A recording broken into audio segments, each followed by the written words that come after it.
आपने कभी सोचा है कि हमारे जीवन में आने वाली घटनाएं, मुश्किलें और अवसर सिर्फ संयोग नहीं बल्कि संकेत होते हैं? संकेत जो हमारे जीवन को दिशा देने आते हैं। यहां हम आपको ऐसी कहानियां और विचारों से जोड़ते हैं जो न केवल प्रेरणा दें बल्कि आपके जीवन को एक नया दृष्टिकोण भी प्रदान करें। आज के एपिसोड में हम बात करेंगे उन 7 संकेतों की जो हर इंसान के जीवन में आते हैं। यह संकेत हमारे मार्गदर्शन के लिए होते हैं, कभी हमें संभालने तो कभी हमें सिखाने। यह चैनल उन लोगों के लिए है जो जीवन में दिशा, प्रेरणा और गहराई की तलाश कर रहे हैं। आज हम बात करेंगे 7 संकेतों की। ये संकेत हर किसी के जीवन में आते हैं। ये हमें राह दिखाने वाले, हमारे अनुभवों को गहराई देने वाले और सही निर्णय लेने में मदद करने वाले होते हैं। क्या आप तैयार हैं उन संकेतों को पहचानने के लिए जो शायद आपके जीवन में भी आ चुके हैं? तो चलिए इस प्रेरणादायक सफर की शुरुआत करते हैं, क्योंकि हर अकेला व्यक्ति कुछ खास सीखता है। तो जुड़िए हमारे साथ, क्योंकि आज हम समझाएंगे जीवन में आने वाली चुनौतियों का असली अर्थ, हमारे कर्मों के पीछे छुपे रहस्यों को और उन संकेतों को जो हमें सही दिशा में बढ़ने की प्रेरणा देते हैं। क्योंकि हर अकेला व्यक्ति हर बार कुछ खास सिखाता है। आइए इस यात्रा को शुरू करें। बहुत समय पहले हिमालय की तलहटी में स्थित एक छोटे से गांव में एक साधु रहते थे। उनका नाम था ऋषि सुदर्शन। ऋषि सुदर्शन को उनके ज्ञान, तपस्या और आध्यात्मिक शक्ति के लिए पूरे क्षेत्र में सम्मान प्राप्त था। गांव वाले अपनी समस्याओं का समाधान पूछने उनके पास आते थे और वे हमेशा उनकी मदद करते थे। एक दिन ऋषि सुदर्शन ध्यान में बैठे थे जब उन्हें एक दिव्य संदेश प्राप्त हुआ। संदेश में कहा गया, सुदर्शन, तुम्हारा यह तप और सेवा अब तुम्हें ब्रह्मांड के एक महान सत्य की ओर ले जाएगा। तुम्हें 7 संकेत मिलेंगे जो तुम्हारे जीवन के उद्देश्य को प्रकट करेंगे। इन संकेतों को समझकर तुम केवल स्वयं का ही नहीं बल्कि इस संसार का भी उद्धार करोगे। ऋषि सुदर्शन ने इस संदेश को गंभीरता से लिया और उसी क्षण से उन संकेतों की प्रतीक्षा करने लगे। गांव में एक रात जबरदस्त तूफान आया। लोग डरे हुए थे और अपने घरों में छुपे हुए थे। ऋषि सुदर्शन ने देखा कि एक नन्हा सा पक्षी तेज हवाओं के बीच उड़ता हुआ उनके कुटिया के पास आ पहुंचा। उसने अपनी चोंच से कुटिया का दरवाजा खटखटाया। ऋषि ने दरवाजा खोला और पक्षी को अंदर ले आए। पक्षी ने इंसानी भाषा में कहा, धन्यवाद ऋषि, तूफान हर किसी के जीवन में आता है, पर जो शरण और दया देता है वही सच्चा धर्म है। यह पहला संकेत था। ऋषि ने समझा कि कठिन समय में दूसरों की मदद करना ही सच्चा धर्म है। कुछ महीने बाद गांव में भयंकर सूखा पड़ा। खेतों में फसलें सूख गईं और गांव वाले भूख से बेहाल हो गए। एक दिन एक वृद्ध किसान रोता हुआ ऋषि सुदर्शन के पास आया। उसने कहा, ऋषिवर, मैंने अपनी पूरी जिंदगी ईमानदारी से खेती की, परंतु अब मेरे पास कुछ भी नहीं बचा। क्या भगवान सचमुच हमें भूल गए हैं? ऋषि ने कुछ पल ध्यान किया और फिर कहा, किसान, जो बीज आज तुम बोओगे उसका फल तुम्हें कल अवश्य मिलेगा। भरोसा और परिश्रम ही भगवान के 2 आशीर्वाद हैं। उन्होंने गांव वालों को संगठित किया और पहाड़ों से पानी लाने की योजना बनाई। कुछ ही समय में गांव हरा भरा हो गया। यह दूसरा संकेत था। परिश्रम और विश्वास ही जीवन का आधार है। एक दिन एक राजा और एक भिक्षुक ऋषि सुदर्शन के पास एक साथ पहुंचे। राजा ने कहा, ऋषिवर, मेरे पास सब कुछ है, फिर भी मैं असंतुष्ट हूं। यह भिक्षुक मुझसे कहता है कि वह मुझसे अधिक धनी है। क्या यह सत्य है? भिक्षुक मुस्कुराते हुए बोला, मैं धनी हूं क्योंकि मेरे पास संतोष है। जो संतोषी है वही सच्चा राजा है। ऋषि सुदर्शन ने राजा को समझाया, धन से केवल बाहरी सुख खरीदा जा सकता है, परंतु आंतरिक सुख संतोष से ही प्राप्त होता है। गांव में एक धनवान व्यापारी था जो अपने घमंड के लिए प्रसिद्ध था। वह हमेशा कहता था, मैंने अपने बल और चतुराई से यह धन अर्जित किया है। दुनिया में ऐसा कोई नहीं जो मुझसे अधिक सक्षम हो। एक दिन उसका सारा धन एक बड़े व्यापारिक धोखाधड़ी में चला गया। वह ऋषि के पास रोता हुआ आया और अपनी गलती स्वीकार की। ऋषि ने उसे सांत्वना देते हुए कहा, धन और शक्ति अस्थायी है। सच्ची संपत्ति विनम्रता और दूसरों की सेवा में है। गांव में एक महिला थी जिसका एकमात्र पुत्र बहुत बीमार हो गया। महिला ने ऋषि से मदद मांगी। ऋषि ने कहा, तुम्हें अपने पुत्र के लिए पूरे गांव का आशीर्वाद चाहिए। अगर हर कोई मिलकर दुआ करे तो चमत्कार हो सकता है। महिला ने अपने पुत्र की भलाई के लिए गांव के सभी लोगों से प्रार्थना करने को कहा। पूरा गांव इकट्ठा हुआ और उनकी सामूहिक प्रार्थना ने चमत्कार कर दिया। महिला के पुत्र की बीमारी ठीक हो गई। एक दिन एक वृद्ध व्यक्ति ऋषि के पास आया। वह मृत्यु के भय से कांप रहा था। उसने कहा, ऋषिवर, मैं मरना नहीं चाहता। मुझे अपना परिवार और यह जीवन बहुत प्रिय है। ऋषि ने शांत स्वर में उत्तर दिया, मृत्यु अंत नहीं, बल्कि एक नया आरंभ है। जीवन का चक्र निरंतर चलता रहता है। अपने कर्मों को सुधारो, क्योंकि वही तुम्हें अगले जन्म में सही मार्ग दिखाएंगे। आखिरकार ऋषि सुदर्शन को स्वयं एक दिव्य दृष्टि प्राप्त हुई। उन्हें आकाश से एक उज्ज्वल प्रकाश दिखाई दिया और एक दिव्य आवाज ने कहा, 7वां और अंतिम संकेत यह है, आत्मज्ञान ही मोक्ष का मार्ग है। जो स्वयं को जान लेता है वही परम सत्य को प्राप्त कर सकता है। ऋषि ने ध्यान और साधना के माध्यम से आत्मज्ञान प्राप्त किया। उन्होंने जाना कि संसार में हर व्यक्ति का उद्देश्य दूसरों की सेवा, प्रेम और कर्म के साथ जीना है। ऋषि सुदर्शन ने इन 7 संकेतों को अपने जीवन का आधार बनाया और गांव वालों को भी उनका महत्व समझाया। उनके मार्गदर्शन में गांव एक आदर्श स्थान बन गया, जहां हर कोई धर्म, प्रेम और परोपकार के मार्ग पर चलता था। यह कहानी हमें यह सिखाती है कि कठिनाई, प्रेम, कर्म और आत्मज्ञान से हम अपने जीवन को सार्थक बना सकते हैं। नमस्कार दोस्तों, आज फिर मैं एक बार आपके लिए गौतम बुद्ध की कहानी लाया हूं। दोस्तों, आज हम आपको बताएंगे कि अच्छा समय आने पर ऐसे कौन से संकेत हैं जिससे हमें पता चलता है कि हमारा अच्छा समय आ गया है। तो दोस्तों, आप इस कहानी को अंत तक सुनिएगा, इससे आपको पता चलेगा कि अच्छा समय का आता है। तो चलिए दोस्तों, कहानी को शुरू करते हैं। बहुत समय पहले की बात है। गौतम बुद्ध अपने शिष्यों के साथ एक गांव में ठहरे थे। यह गांव संघर्षों, दुखों और समस्याओं से घिरा हुआ था। गांव के लोग अभावों से घबराए हुए थे और हर रोज कठिनाइयों का सामना करते हुए जीवन जी रहे थे। उनकी जिंदगी में सुख शांति नाम की कोई चीज नहीं थी। लोग निरंतर किसी न किसी मुसीबत में उलझे रहते थे। गांव के बुजुर्गों ने बुद्ध से विनती की, हे महात्मा, कृपया हमारे गांव की हालत सुधारने में हमारी सहायता करें। हम बहुत कठिनाई में हैं और आपकी ज्ञान की बातें हमारे लिए मार्गदर्शन बन सकती हैं। बुद्ध ने लोगों की पीड़ा को समझा और उन्हें ध्यान से सुना। अगले दिन सुबह बुद्ध ने गांव के लोगों को एक वृक्ष के नीचे इकट्ठा किया। उन्होंने सभी से कहा, मैं तुम सबको एक छोटी सी कहानी सुनाना चाहता हूं जो तुम्हारे जीवन को बदल सकती है। सभी लोग ध्यानपूर्वक बुद्ध की ओर देखने लगे। बुद्ध ने कहना शुरू किया, बहुत समय पहले एक व्यक्ति था जो बहुत दुखी और असंतुष्ट था। वह हमेशा सोचता था कि उसकी किस्मत में कुछ भी अच्छा नहीं है। उसने कभी सुख और शांति का अनुभव नहीं किया। लोगों के बीच हलचल होने लगी। सबको लगा कि बुद्ध उसी गांव के हालात को बयान कर रहे हैं। बुद्ध ने आगे कहा, एक दिन उस व्यक्ति ने एक संत से मिलने का निश्चय किया। संत ने उसकी बातें सुनी और मुस्कुराते हुए कहा, मैं तुम्हें अच्छे समय की प्रतीक्षा का एक संकेत दूंगा जिसे तुम पहचानना सीखोगे। संत ने उसे एक बीज दिया और कहा, इस बीज को कहीं लगाकर हर रोज ध्यान से देखना। जब इसे देखोगे तो तुम्हें अपने भीतर कुछ संकेत मिलेंगे। वह व्यक्ति थोड़ा उलझा, परंतु संत पर विश्वास करते हुए उसने उस बीज को अपने आंगन में बो दिया। हर दिन वह बीज की ओर देखता, लेकिन उसे कोई बदलाव नजर नहीं आता। धीरे धीरे उसे थोड़ा हताशा होने लगी। वह सोचने लगा, क्या यह बीज कभी अंकुरित होगा? क्या मैं कभी अपने जीवन में बदलाव देख पाऊंगा? कुछ दिनों के बाद उस बीज से एक छोटी सी कौंपल फूट निकली। उसे देखकर व्यक्ति को थोड़ा आशा हुई। उसने रोज उस पौधे को देखा, उसे पानी दिया और देखभाल की। कुछ दिनों के बाद पौधा बड़ा होने लगा और उसकी हरी हरी पत्तियां निकल आई। उस व्यक्ति को ऐसा लगा जैसे उसके जीवन में भी आशा की नई किरण फूट रही हो। बुद्ध ने कहा, उस पौधे का बढ़ना उस व्यक्ति के लिए एक संकेत था। उसे लगने लगा कि जिस प्रकार यह बीज अंकुरित हुआ और पौधा बन गया, उसी प्रकार उसका जीवन भी धीरे धीरे बदल रहा है। गांव के लोग ध्यानपूर्वक सुन रहे थे और उनकी आंखों में आशा की चमक दिखने लगी थी। बुद्ध ने आगे कहा, अच्छे समय के संकेत हम सभी के जीवन में होते हैं। जब हमें विश्वास होता है, धैर्य रखते हैं और अपने कर्म में लगे रहते हैं, तब समय हमें अपने संकेत देना शुरू कर देता है। गांव के एक युवक ने पूछा, हे भगवान, लेकिन हम कैसे जान सकते हैं कि हमारे जीवन में अच्छे समय के संकेत कब आएंगे?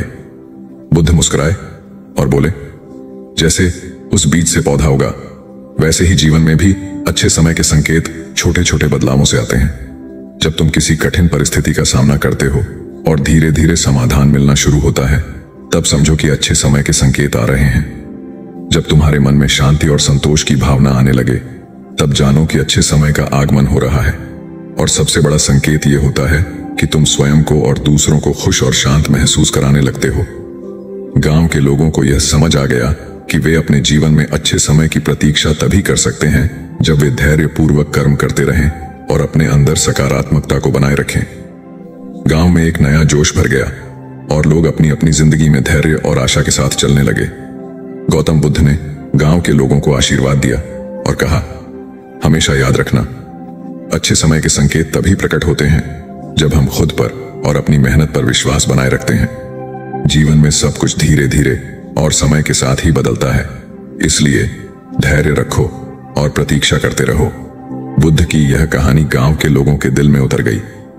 उन्होंने सीखा कि अच्छे समय की प्रतीक्षा में हर दिन थोड़ा थोड़ा प्रयास करना ही उन्हें उनके लक्ष्य की ओर ले जा सकता है। यही एक व्यक्ति की यात्रा है, धैर्य, कर्म और विश्वास से अच्छे समय की प्रतीक्षा करना और संकेतों को पहचानना। चलिए दोस्तों, अब हम आपको एक और कहानी बताते हैं जिसमें गौतम बुद्ध ने बताया है कि कैसे आप अपना अच्छा समय ला सकते हैं और अपने बुरे समय को खत्म कर सकते हैं। गौतम बुद्ध ने बताया, गौतम बुद्ध को कैसे मिला ज्ञान। राजा के यहाँ बुद्ध का जन्म हुआ। पिता ने ज्योतिषियों को बुलवाकर भविष्य पूछा। उन्होंने कहा, या तो यह सम्राट होगा और या तो यह साधु होगा। एक तरह से देखा जाए तो सच्चा सम्राट भीतर से ही साधु होता है। जब ज्योतिषियों की भविष्यवाणी राजा ने सुनी तो वे घबरा गए कि मेरा बेटा साधु हो जाए, ऐसा ठीक नहीं होगा। राजा ने पूछा, कोई उपाय बताएं, क्योंकि मैं चाहता हूँ कि राजा का पुत्र राजा ही बने। ज्योतिषियों ने कहा कि इसका लालन पालन व पूरा जीवन बड़ी सावधानी में बिताना होगा, अर्थात आपका पुत्र सिद्धार्थ कभी किसी बूढ़े व्यक्ति को ना देखे, कभी किसी बीमार व्यक्ति को ना देखे और कभी किसी मरे हुए व्यक्ति को ना देखे। जब तक ऐसा होगा तब तक वे राजा ही बने रहेंगे। अगर ऐसा नहीं हुआ तो वे साधु बन जाएंगे। राजा शुद्धोधन ने अपने पुत्र सिद्धार्थ के लिए बढ़िया से बढ़िया, बड़े से बड़े महल, अच्छे से अच्छा भोजन, दास दासियां और खाने पीने के सामान आदि वस्तुओं के ढेर लगा दिए। पिता ने पुत्र को सुख सुविधाओं में इतना उलझा दिया कि उसे बाहर का संसार याद ही नहीं आया। शुद्धोधन ने समझ लिया कि अब वे इतने सुखों के आगे साधु बनने का प्रश्न ही उपस्थित नहीं होता। वे निश्चिंत हो गए। राजा शुद्धोधन ने बिल्कुल पक्की व्यवस्था कर रखी थी कि उनका पुत्र सिद्धार्थ जीवन में कभी भी वृद्ध, बीमार और मृतक व्यक्ति को ना देख सके, क्योंकि वे अपने पुत्र को खोना नहीं चाहते थे। सिद्धार्थ का जीवन ऐश्वर्य और सुख सुविधाओं में बीत रहा था। उसके जवान होने पर एक सुंदर कन्या यशोधरा से उनका विवाह हो गया। विवाह हो जाने पर शुद्धोधन की आधी चिंता मिट गई। अब तो शादी हो गई, अब कहाँ जाएगा ये? अब तो मेरा पुत्र बंधन में बंध गया, अब उसके कहीं जाने का सवाल ही नहीं उठता। 1 वर्ष बाद बेटे का भी जन्म हो गया। उसका नाम राहुल रखा गया। अब राजा शुद्धोधन को बिल्कुल पक्का विश्वास हो गया कि अब यह कहीं नहीं जा सकता। एक दिन सिद्धार्थ ने कहा कि पिताजी, आज तक मैंने कभी अपनी राजधानी नहीं देखी, आपकी आज्ञा हो तो आज दिखाऊं। राजा ने कहा, हाँ हाँ अवश्य जाओ, अपना शहर देखकर आओ। एक सारथी को भी साथ में भेज दिया कि जाओ राजकुमार को राजधानी घुमा फिरा कर लाओ। फिर भी राजा ने चाक चौबंद इंतजाम कर रखा था कि कहीं चूक न हो जाए। सिद्धार्थ के लिए राजधानी के प्रमुख मार्ग खूब सजाए गए थे, पर घूमते घूमते सिद्धार्थ ने थोड़ा उल्टा मार्ग ले लिया। वे उस मार्ग से गुजरने लगे जहां पर तैयारी नहीं थी, और आज उनको बहुत आश्चर्य हुआ जब पहली बार उन्होंने एक बूढ़े आदमी को देखा। कमर झुकी हुई, पूरी चमड़ी में झुर्रियां पड़ी थी। वह परेशानी और दुख से बेहाल था। उसकी चाल बहुत धीमी थी। बूढ़े की झुकी हुई कमर को देखकर सिद्धार्थ को एक झटका लगा और एक सारथी से उन्होंने कहा, क्या एक दिन मैं भी ऐसे बूढ़ा हो जाऊंगा? सारथी ने कहा, हाँ राजकुमार, हर व्यक्ति के जीवन में 3 अवस्थाएं आती हैं, बचपन, जवानी और बुढ़ापा। एक दिन तुम भी बुढ़ापे की अवस्था में जाओगे। हे राजकुमार, यह संसार का नियम है, चाहे गरीब हो या अमीर, सबका शरीर शिथिल अर्थात बूढ़ा होता है। राजकुमार सोच में पड़ गए। सारथी ने रथ को आगे बढ़ाया तो कुछ दूरी पर एक बीमार व्यक्ति मिला जो रोगों से घिरा हुआ था। उस पीड़ित व्यक्ति को देखकर राजकुमार का मन बहुत ही दुखी हुआ। राजकुमार ने पूछा, इसको क्या हुआ है? सारथी ने कहा, यह व्यक्ति बीमार है, इसलिए यह कर्रा रहा है। इस संसार में दुख और सुख दोनों हैं। यह अपने अपने भाग्य की बात है कि कोई दुखी है, कोई सुखी है। क्या मैं भी कभी बीमार हो सकता हूँ? सारथी ने कहा, आप यह विचार अभी छोड़ दें। समय बड़ा बलवान होता है। यह सारी बातें कर्मों पर निर्भर करती हैं। चाहे राजा हो या रंग, सुख दुख सब पर आते हैं। अगर शरीर में कोई रोग आना है तो वह आएगा। यह सब सुनकर राजकुमार सोच में पड़ गया। सारथी ने रथ को कुछ और आगे बढ़ाया तो सामने से 4 कंधों पर एक अर्थी को लेकर जाते हुए देखा। राजकुमार ने ऐसा पहली बार देखा। उसने सारथी से पूछा, यह क्या है? यह आदमी मर गया है, यह मुर्दा है।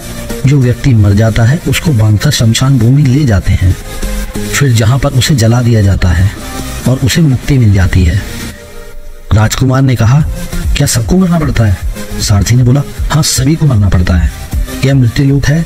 जो जन्म लेता है उसे कभी ना कभी अवश्य ही मरना पड़ता है। राजकुमार ने बोला, तो इसका मतलब यह हुआ कि ठीक इसी तरह एक दिन मुझे भी मरना होगा, मेरी देह भी मुर्दा हो और मुझको भी 4 कंधों पर उठाकर ले जाया जाएगा, मुझको भी ऐसी रस्सियों से बांधा जाएगा, मेरे भी आगे पीछे घर के सदस्य रोएंगे, तड़पेंगे और जिस तरह संसार को मैंने इकट्ठा किया है वह सारा का सारा मुझसे छूट जाएगा। इसका मतलब यह हुआ कि एक दिन मैं भी मर जाऊंगा। क्या एक दिन यशोधरा भी मर जाएगी? क्या एक दिन मेरा राहुल भी मर जाएगा? सारथी ने कहा, हाँ राजकुमार, एक दिन मैं भी मरूंगा, आप भी मरेंगे, यशोधरा भी मरेंगी और राहुल भी मरेगा, क्योंकि यह सब मरने के लिए ही पैदा होते हैं। उस रात सिद्धार्थ सो न सके। सोचने लगे कि क्या संसार में इतना दुख है, रोग, बुढ़ापा है और ऐसे में मैं खा पीकर कैसे जी सकता हूँ? नहीं नहीं, मुझसे ऐसा नहीं होगा। मुझे खोजना होगा उस तत्व को जो दुख, पीड़ा और शोक से रहित है, जो भय, भ्रम और भूल से परे हो, जो अनंत आनंद से भरा हो, जिसे पाकर फिर और कुछ पाने की इच्छा ना हो। सिद्धार्थ वैराग्य की शिखर तक पहुंच चुके थे। बस उसी रात को उन्होंने घर छोड़ दिया। सारथी से कहा कि नगर की सीमा से दूर ले चलो। नगर के बाहर पहुंचकर सारथी को लौटा दिया। फिर कई दिनों तक वन में चलते गए। एक घने पीपल के वृक्ष के नीचे आसन लगाकर ध्यान में लीन हो गए और वो वापस नहीं लौटे। हाँ है या सुना है, लेकिन क्या यह सच है? बहुत से लोग समस्याओं के सामने खड़े होकर बस इंतजार करते रहते हैं, आशा करते हैं कि समस्याएं अपने आप हल हो जाएंगी। ये एक सामान्य सोच है कि समस्या से बचने का सबसे अच्छा तरीका है कि हम इंतजार करें और उम्मीद करें कि समस्या खुद ही ठीक हो जाएगी। लेकिन क्या यह सच है? क्या वाकई मुश्किलों का सामना करना और उनसे निपटना इतना आसान है? इस वीडियो में हम बात करेंगे कि समस्याओं के सामने खड़े होकर इंतजार करना सबसे अच्छा विकल्प नहीं है। हम आपको सिखाएंगे कि समस्याओं का सामना करना उन्हें हल करने का सही और प्रभावी तरीका है। इस वीडियो के माध्यम से हम सीखेंगे कि हमारी मेहनत, समर्पण और सही दिशा में कदम बढ़ाने से ही समस्याएं हल हो सकती हैं। पहले की बात है, एक राज्य का राजा बहुत चिंतित था क्योंकि उसकी पत्नी का जन्मदिन नजदीक आ रहा था।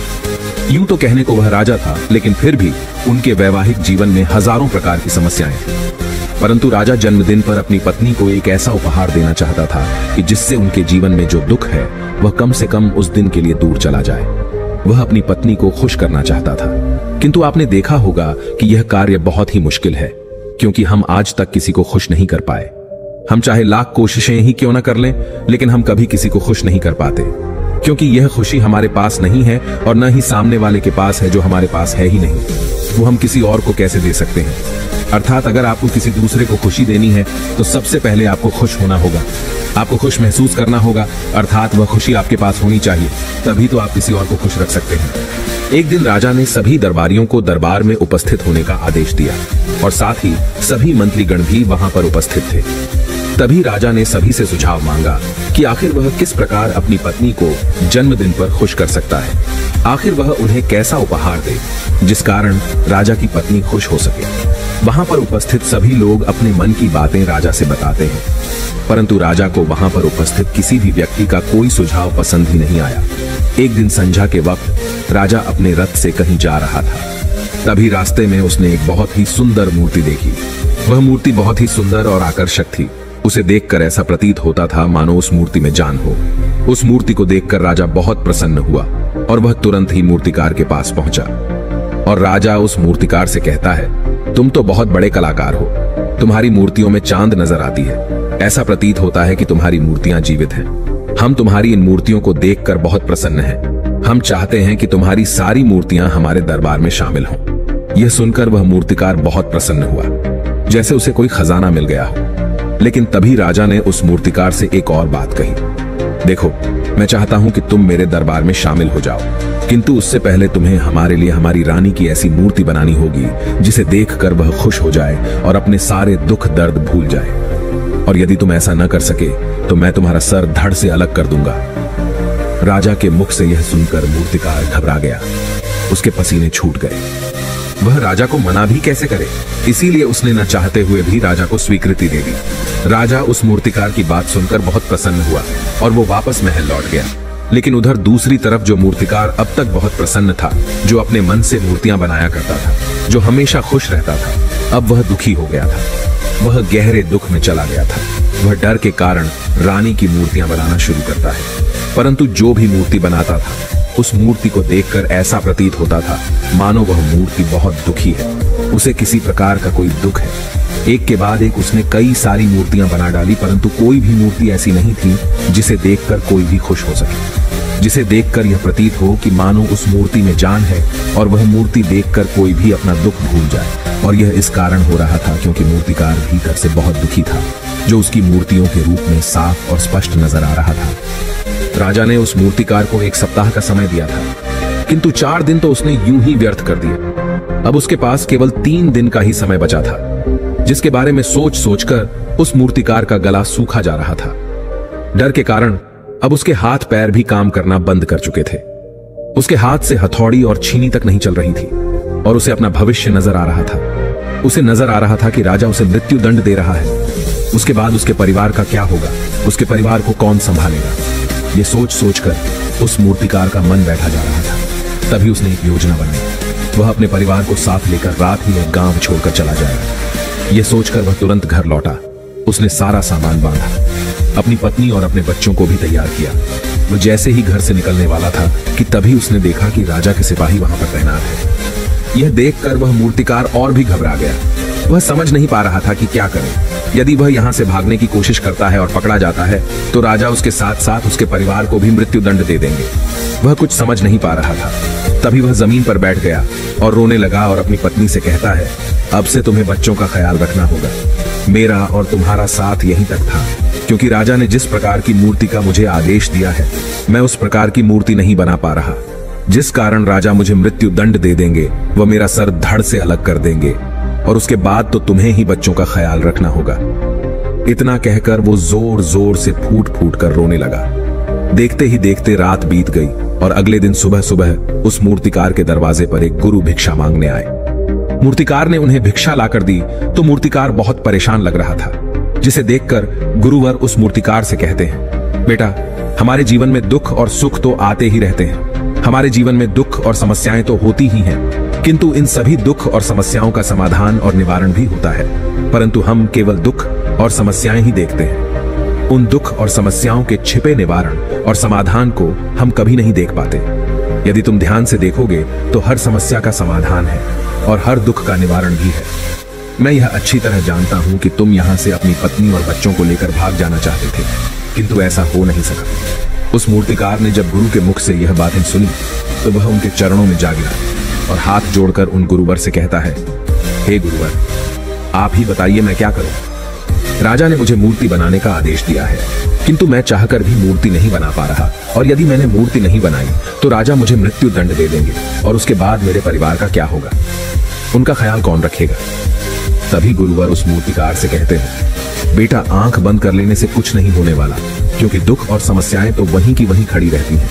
ध्यान देने और कर्म करने से सब कुछ बदल जाता है। यदि तुम केवल आंखें बंद करके यह सोचोगे कि तुम्हारी समस्याएं चली जाएंगी तो ऐसा कभी नहीं होगा। इतना कहकर उन गुरुवर ने उस मूर्तिकार के कानों में कुछ कहा और उसके बाद वह वहां से चले गए। उन गुरु के वहां से चले जाने के बाद वह मूर्तिकार महल गया, जिसे देखकर राजा उस मूर्तिकार से कहता है, लगता है तुमने समय से पहले ही एक अद्भुत मूर्ति तैयार कर ली है।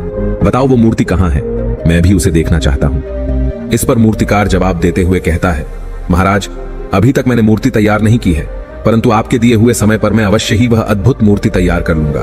लेकिन उससे पहले मेरा एक बार महारानी से मिलना बहुत आवश्यक है, अन्यथा वह अद्भुत मूर्ति तैयार नहीं हो पाएगी। राजा ने उस मूर्तिकार की सारी बातें ध्यानपूर्वक सुनी और उसके बाद राजा ने मूर्तिकार को महारानी से मिलवाया।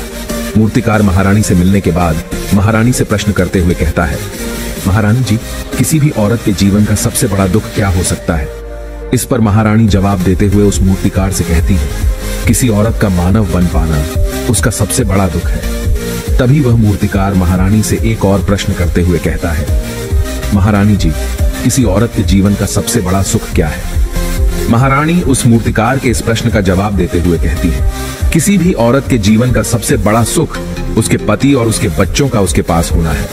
महारानी के मुख से अपने प्रश्नों का जवाब जानकर मूर्तिकार बहुत प्रसन्न हुआ और उनसे आज्ञा लेकर वह वापस अपने घर लौट आया और अब से वह दिन रात उस मूर्ति पर काम करने लगा। देखते ही देखते पूरे 3 दिन पूरे हो गए। आखिरकार रानी के जन्मदिवस वाले दिन वह मूर्तिकार उस मूर्ति को लेकर राजमहल पहुंचता है। लेकिन अब राजा के मन में यह बेचैनी थी कि पता नहीं उस मूर्तिकार ने आखिर कैसी मूर्ति बनाई होगी, पता नहीं वह मूर्ति महारानी को पसंद आएगी भी या नहीं। इस प्रकार के कई प्रश्न राजा के मन में चल रहे थे। राजा के मन की बेचैनी लगातार बढ़ती ही जा रही थी, लेकिन उधर दूसरी तरफ राजा को उस मूर्तिकार पर पूर्ण विश्वास भी था, क्योंकि राजा ने पहले ही उस मूर्तिकार के हाथों की कला देखी हुई थी। इसलिए एक तरफ उनके मन में यह भी विचार चल रहे थे कि उस मूर्तिकार ने जरूर ही अद्भुत मूर्ति बनाई होगी। वह मूर्ति सफेद कपड़ों से ढकी हुई थी। तभी राजा ने उस मूर्ति की ओर इशारा करते हुए रानी से कहा, यह आपका जन्म दिवस का तोहफा है, इसे कबूल करें। उसके बाद रानी ने अपने हाथों से उस मूर्ति से वह कपड़ा हटाया और उस मूर्ति को देखते ही रानी की आंखों से आंसू बहने लगे और यह देखकर राजा को ऐसा प्रतीत हुआ कि मानो महारानी को यह मूर्ति पसंद नहीं। इसलिए राजा ने तुरंत ही क्रोधित होकर अपने सिपाहियों को आदेश दिया और उस मूर्तिकार को बंदी बनवा लिया। लेकिन तभी महारानी राजा से कहती है, रुकिए, इस मूर्तिकार ने तो मेरा दुख और सुख एक ही मूर्ति में निकाल दिया है। इस मूर्ति में मेरे पति मेरे साथ है और मेरे हाथ में मेरा बच्चा है। इससे सुंदर मूर्ति मैंने आज तक नहीं देखी। ये बहुत ही लाजवाब है, अद्भुत है। इससे सुंदर तोहफा मेरे लिए और कोई नहीं हो सकता। काश ऐसा मेरे जीवन में वास्तव में हो जाए, मेरे पति भी मेरे साथ हों और मेरे हाथों में मेरा बच्चा हो। महारानी की ये सारी बातें सुनकर और मूर्ति को देखकर राजा को अपनी गलती का एहसास हुआ।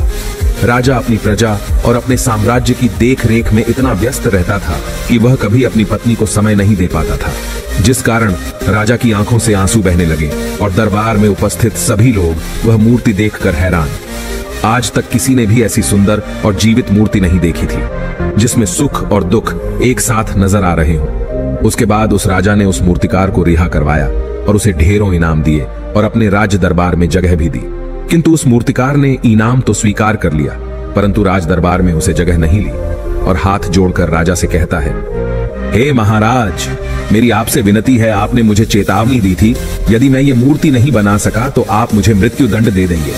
किंतु मैं आपसे बस इतना ही कहना चाहता हूँ, हम में से चाहे कोई भी प्राणी क्यों न हो, सभी के प्राण उतने ही कीमती है जितना कि आपका या महारानी के हैं। इसीलिए किसी को भी बिना दोष के दंड नहीं देना चाहिए। मेरी पत्नी ने मुझसे कहा था कि राजा की दोस्ती और दुश्मनी दोनों ही अच्छी नहीं है, इसीलिए मुझे आपके राज दरबार में कोई स्थान नहीं चाहिए। मैं अपनी छोटी सी दुनिया में बहुत खुश हूँ। मैं अपने छोटे से परिवार के साथ बहुत खुश हूँ। मैं आज तक जो करता आया हूँ मुझे वह पसंद है और मैं अपने पूरे जीवन काल वही करना चाहता हूँ। मैं जैसा हूँ, जिस हाल में हूँ, मुझे बहुत प्रसन्नता है कि मैं आज इतना खुशहाल इंसान हूँ। अब मुझे आज्ञा दीजिए। इतना कहकर वह मूर्तिकार वहां से चला गया। दोस्तों, इसी प्रकार हमारे जीवन में भी बहुत बड़े बड़े संकट और दुख आते जाते हैं, किंतु वास्तव में तो यह दुख और संकट हमें कुछ सिखाने के लिए आते हैं, किंतु हम तो केवल उन दुख और समस्याओं को ही देखते रह जाते हैं। हम उनका निवारण खोजने का तनिक भी प्रयास नहीं करते और जब हम दुख के समय क्रोध करते हैं तो हम वास्तविकता में अपना ही नुकसान कर लेते हैं। जो व्यक्ति समझदार होते हैं वह अपने दुख और परेशानियों से यह सबक सीख ही लेते हैं कि उन्हें विषम परिस्थितियों में शांत रहकर उन दुखों का निवारण करना चाहिए, उन समस्याओं का समाधान करना चाहिए। किंतु हम में से अधिकांश लोग यह नहीं सीख पाते और वे लोग दुख और परेशानियों के समय पर क्रोधित हो ही जाते हैं। वह इस बात को अच्छी तरह जानते हैं कि हमें दुख और समस्या के समय पर शांत रहना चाहिए और उसका समाधान खोजने का प्रयास करना चाहिए, किंतु हम बार बार वही गलती दोहराते रहते हैं। जब भी हमारे सामने कोई विषम परिस्थिति उत्पन्न होती है तो हम बार बार क्रोधित हो जाते हैं और क्रोध में आकर हम अपना ही नुकसान कर लेते हैं, क्योंकि क्रोध में हम कभी भी कोई चीज सीख नहीं सकते। क्रोध में हमारा मस्तिष्क काम करना बंद कर देता है और उसे केवल वह परिस्थिति नजर आती है, वह समय नजर आता है जो उसके खिलाफ है और जो जीवन के दुखों से, इन समस्याओं से कुछ सीख नहीं पाता। ऐसा व्यक्ति पूर्ण रूप से एक दलदल में फंसे हुए इंसान की तरह है, जो परिस्थितियों के दलदल में कुछ इस प्रकार फंस चुका है कि वह वहां से निकल नहीं सकता। फिर वह चाहे कितना भी हाथ पैर क्यों न मार ले, और जितना हाथ पैर मारेगा वह उतना ही उस दलदल में फंसता चला जाएगा। जबकि आपको हाथ पैर न मारकर बल्कि शांत रहकर अपने मस्तिष्क का प्रयोग करना चाहिए और यह सोचना चाहिए कि इस दुख, इस समस्या और इस विषम परिस्थिति का समाधान क्या हो सकता है। किंतु आप तो अपने आप को पहले से ही दलदल में डाल चुके हैं और ऐसी स्थिति में आप बाहर निकलने के बारे में न सोचकर लगातार और हाथ पैर मारकर आप अपने आप को उस दलदल में और भी नीचे डुबाते जा रहे। तो ऐसी परिस्थिति में आप भला उस समस्या, उस परिस्थिति का सामना कैसे करेंगे, वहां से बाहर कैसे निकलेंगे? और वहीं पर जो व्यक्ति थोड़े भी जागृत है, जो दुख और समस्याओं का निवारण और समाधान खोजने में वास्तव में अपना समय लगाते हैं, वह यह जानते हैं कि निवारण और समाधान एक हीरे की तरह है, वह हीरे की खान की तरह है। जिस प्रकार एक हीरे को ढूंढा जाता है, फिर उसे तराशा जाता है, जिसके बाद उस हीरे की कीमत बहुमूल्य हो जाती है, ठीक वैसे ही दुख और समस्या में समाधान और निवारण खोजने की आवश्यकता होती है और वह हमें खोजने भी चाहिए। और जब आपको मिल जाते हैं, तब आपको एक ऐसी संपदा मिलती है, एक ऐसी समझ, एक ऐसा विश्वास, एक ऐसी शक्ति मिलती है कि उसके बाद आपके सामने जब भी कोई समस्या या कोई परेशानी आती है तो आप अकेले नहीं होते, बल्कि आप यह समझ जाते हैं कि वह विषम परिस्थिति आपको कुछ सिखाने आई है और आप उसका डटकर सामना करते हैं। उससे वह सारी चीजें सीखते हैं जो वह आपको सिखाना चाहती है और उसके बाद आप और भी मजबूत होते चले जाते हैं। आपका विश्वास और भी बढ़ता चला जाता है, आप और भी शक्तिवान और बलवान होते चले जाते हैं। इसीलिए महात्मा बुद्ध कहते हैं कि यदि दुख है तो उसका निवारण भी है, यदि समस्या है तो उसका समाधान भी है।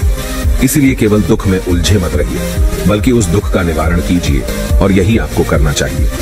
केवल हाथ पर हाथ धरे बैठे रहने से या फिर यूं ही समय को व्यर्थ गंवाने से आपको कभी भी उसका निवारण नहीं मिलेगा, बल्कि जितना आप उस दुख और समस्या से अपनी जान छुड़ाकर भागने की कोशिश करेंगे, उतनी ही तीव्रता से आपके पीछे भागेगी और जैसे जैसे समय बीतता जाएगा वह दुख और समस्या और भी विकराल रूप ले लेगी और तब उसका सामना करना और भी मुश्किल हो जाएगा। इसलिए यदि कोई दुख और समस्या अभी आपके सामने है तो उसे लड़िए, डटकर सामना कीजिए, उससे सीखिए और निवारण कीजिए।